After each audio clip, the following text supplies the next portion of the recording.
Thank you, Don. Well, the title of our lesson is The Purpose of Humanity.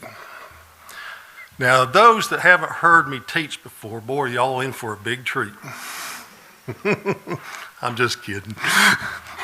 But before we get started in our lesson that's in our book, God, He's laid this on my heart to tell you about a prophecy that I don't know if anybody here even knows about it or has heard about it. You know, the title of my first lesson here is Jesus is Coming Back. You know, I read a book called The Earth's Last Empire. It's by John Hagee, which I learned about this prophecy. And I thought it was so interesting.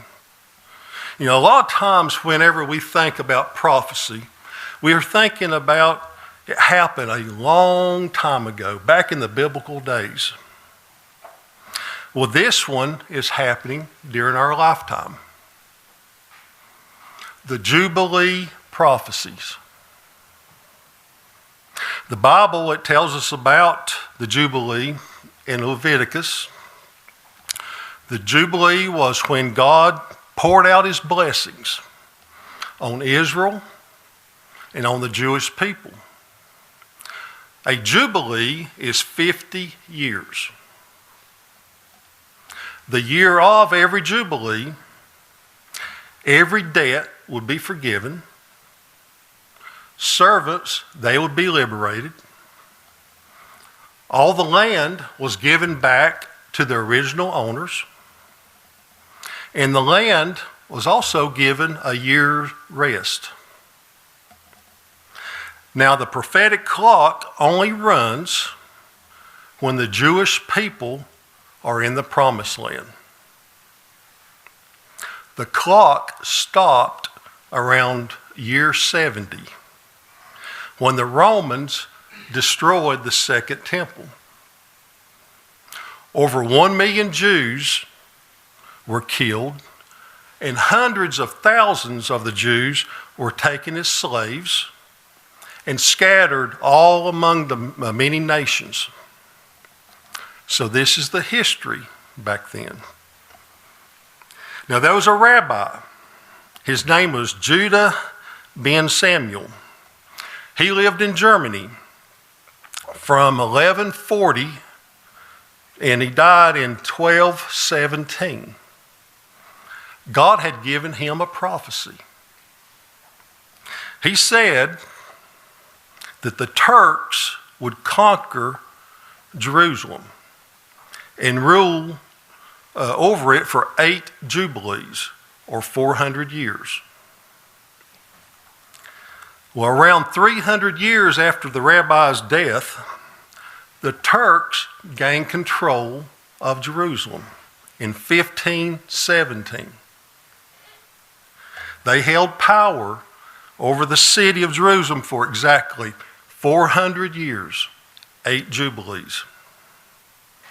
The British, they took control of Jerusalem in 1917.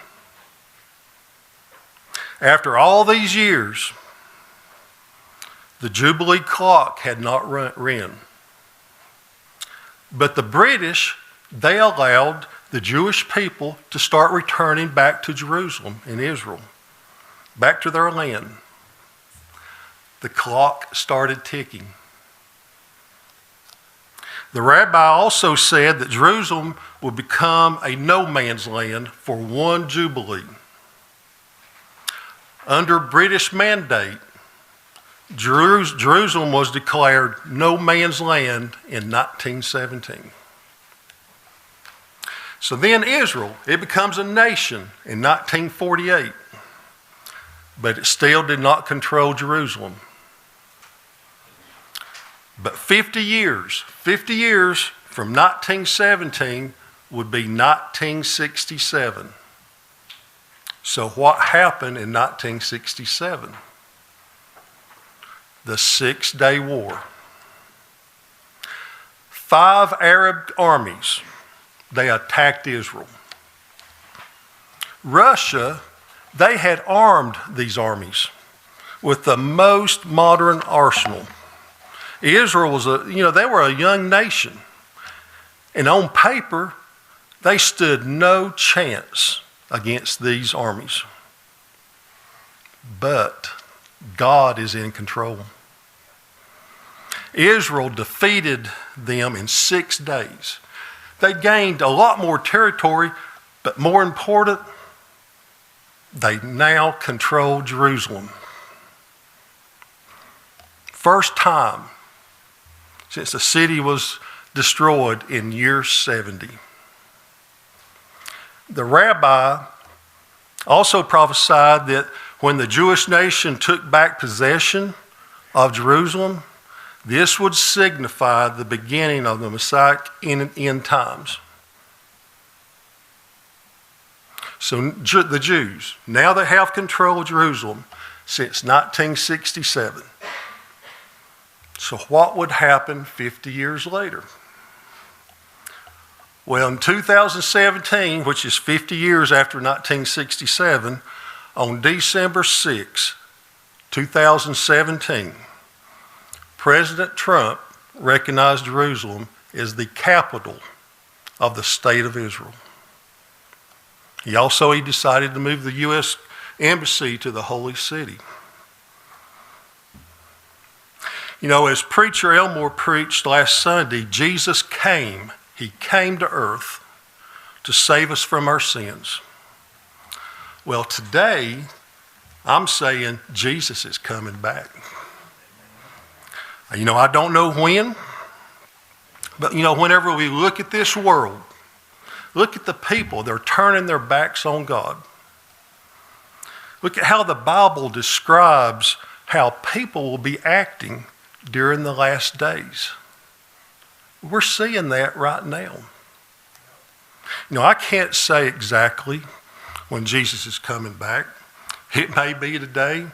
It may not even be during my lifetime here on earth.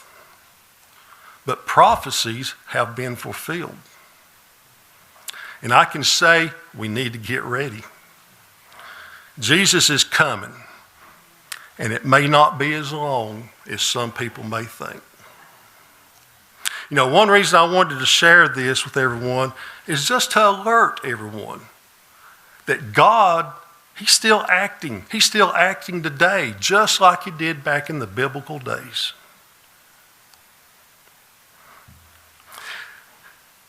Now we'll go to our lesson in our book, The Person of Humanity. The point of this lesson is that God created us to serve and to honor Him. We're not to sit idle after we've been saved. We all have responsibilities that God has given each one of us. We have responsibilities to our family. Maybe have responsibilities at our work. We all should have responsibilities here at church. God gave Adam and Eve responsibilities when they were in the Garden of Eden. They were responsible of being His representatives over creation. Every person since then has the same responsibilities, even though a lot of times people don't realize it. And really, you can look at that by just driving up and down this mountain. All we have to do is look on the side of the roads. Look at all the trash people throw out of their cars. They're trashing God's creation and not fulfilling their duties. Our lesson is taken from Genesis, and we'll read here the first 5 verses. In the beginning, God created the heaven and the earth. And the earth was without form and void, and darkness was upon the face of the deep. And the Spirit of God moved upon the face of the waters. And God said, "Let there be light," and there was light. And God saw the light, and it was good. And God divided the light from the darkness.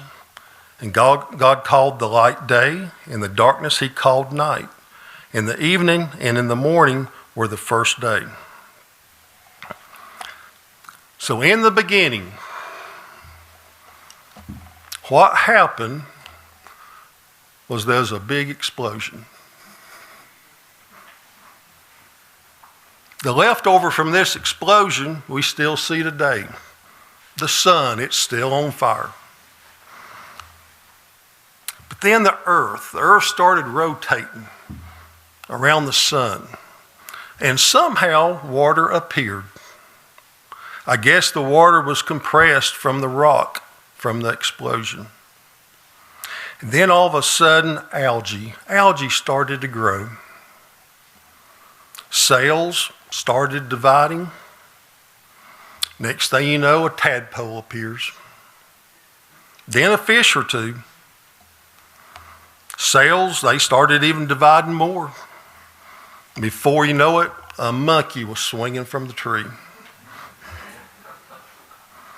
Then after the monkey, a few more cells divide, and now man is on earth.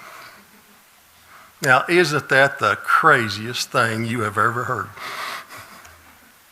But the sad thing is, some people believe this stuff, or at least they claim they believe it. Now, let's talk about the truth. In verse 1, in the beginning, God created heaven and the earth. Earth is everything here on the surface of the earth, and heaven is everything above. The sky, I guess we could say everything in outer space. So everything that is known, God, He created it. In verse 2, it says, the earth was without form and void. Without form describes confusion. And also it was dark. Void just means it was empty. Nothing here. But then the Spirit of God moved upon the earth.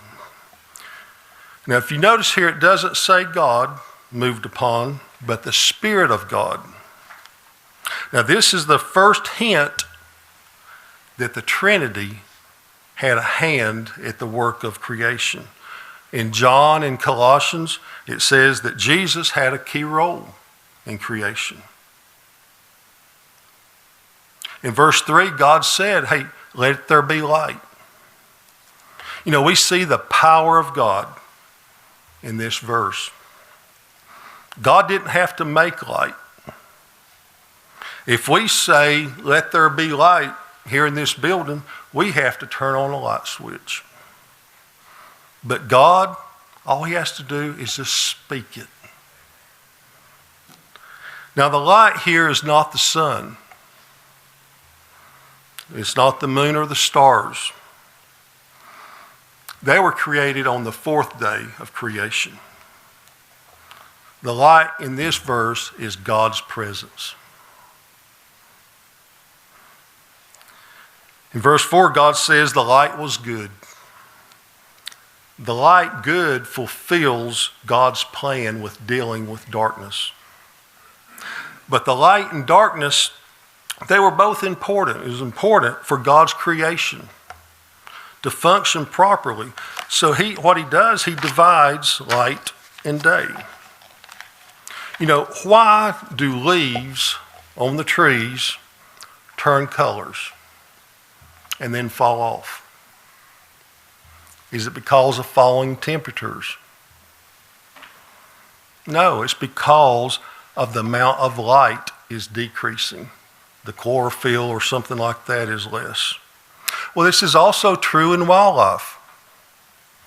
The amount of light determines when they're going to mate.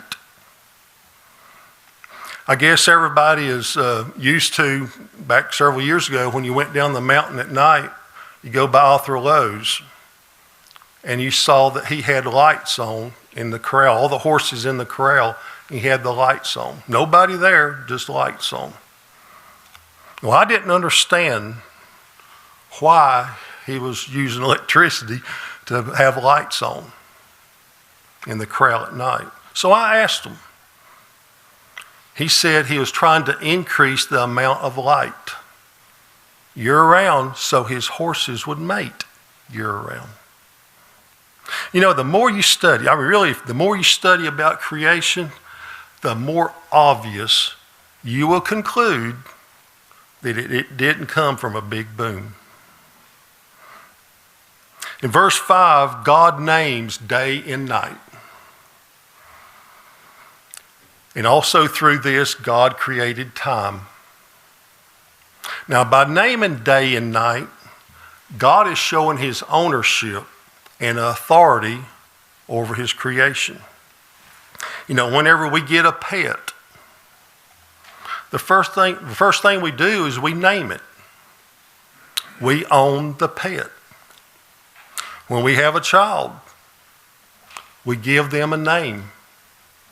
The child is ours. We have authority over that child till they grow up. Later on in this verse, God, he delegates some authority to Adam. Adam names the animals, which means he has authority over the animals. So I got to wondering about this. I didn't give Annette her name. Her parents did that. But I do call her other names. So does that mean I own her? Something to think about.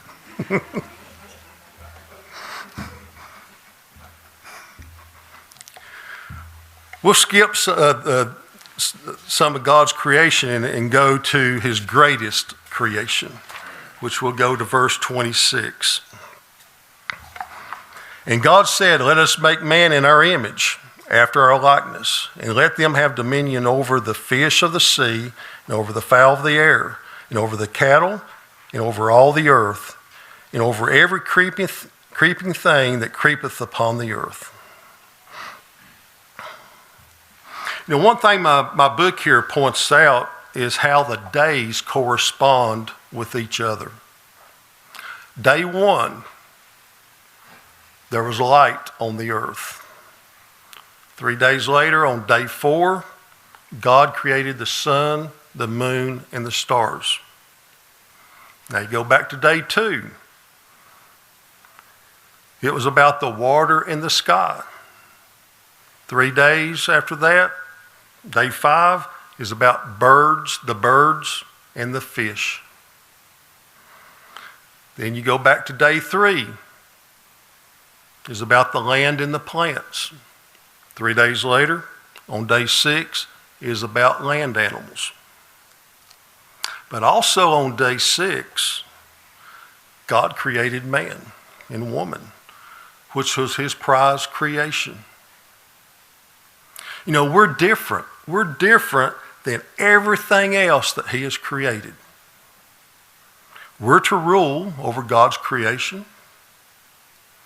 But most of all, we're to have a relationship with God and also with each other. You know, a relationship with God and each other is so very important. This is how God made us. You know, we see a great example of how relationships are important during this COVID mess. You know, when the government shut down our country, closed our schools, stopped going to church, stopped going to restaurants and eating, what began to happen? Well, if you look at the news, what happened was the suicide rate went up. Depression went up. God made us to have relationships with him and with each other. You know, isn't it great to be back in church? You know, in this verse, let's look at a couple of things here. Let us, in our image and in our likeness. Us and our shows us the Trinity that has a significant role in creation.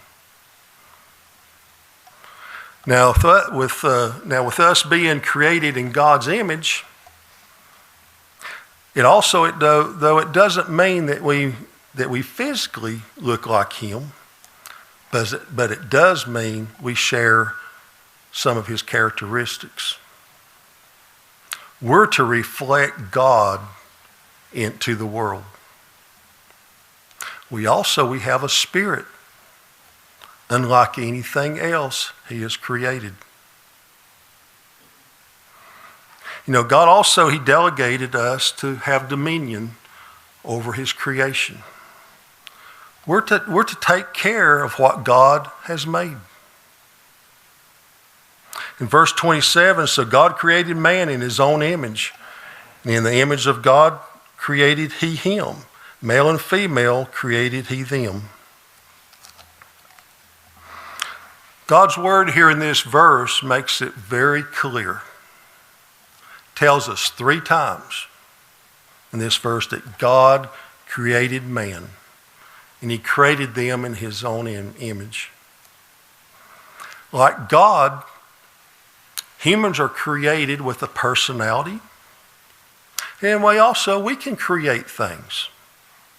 Unlike God, man has never created anything from nothing. But we can create things from what God has given us. Just look at our church. The carpet. Man figured out how to make carpet. The sheetrock on the walls. The ceiling tiles that Armit puts up. Our lights. The cars that we drove to church in. The point here is we are special in God's eyes. But the point also is we're called to reflect God's character to this world. We'll go to verse 28. And God blessed them, and God said unto them, be fruitful and multiply, and replenish the earth, and subdue it, and have dominion over the fish of the sea, and over the fowl of the air, and over every living thing that moveth upon the earth. After God had created man and woman, as I said before, we are special. God blessed humanity. Now, some people believe that this was a blessing of the marriage covenant. But then after this, God, he gives humans a command. Before God told them to stay away from the tree of knowledge, he placed them under his authority. He gave them tasks to do. And they were held accountable to complete their task. And nothing has changed today. We're held accountable for our actions. God has given us authority over his creation. But this doesn't mean that we're free to do whatever we want with what God has given us. We're to be good stewards of the creation. In verses 29 and 30, and God said, behold, I have given you every herb bearing seed, which is upon the face of the earth, and every tree, in the which is the fruit of the tree yielding seed, to you it shall be for meat. To every beast of the earth, and every fowl of the air, and to everything that creepeth upon the earth, wherein there is life, I have given every green herb for meat. And it was so. We need food. We need food to survive. And God has provided food for us. Every seed-bearing plant, they could eat. This would be like grains, vegetables, fruit off the trees. But it wasn't just for human consumption. It was also for the wildlife. God, he was providing for all of his creation because he cares about what he has made. Now, after the flood, God gave Noah instructions to include meat in our diet. So we don't have to be vegetarians unless we just choose to be. God's work of creation, it was perfect. Nothing was left incomplete or undone. As creator, God is also our provider. He wants us to rely on him, because God will meet our needs just like he did for Adam and Eve and all the wildlife. In verse 31, and God saw everything that he had made, and behold, it was very good. In the evening and the morning were the sixth day. You know, after God finished creation, he steps back and looks at everything he had made. Everything was perfect and working just like he had intended. You know, in previous verses, when God made things, he described them to be good. But now with humans here now on earth, God declared his work to be very good. You know, we all have a privilege to enjoy what God has made for us. We can go on top of the tallest mountain around here and enjoy the view and look at all the things God has made. We can go to the beach, put our feet in the sand, and look at the vast ocean. But God has given us all a responsibility. We're to take care of what he has made and not abuse it. And most of all, have a relationship with him. Anyway, that's all I have. Anybody have anything they'd like to add to this?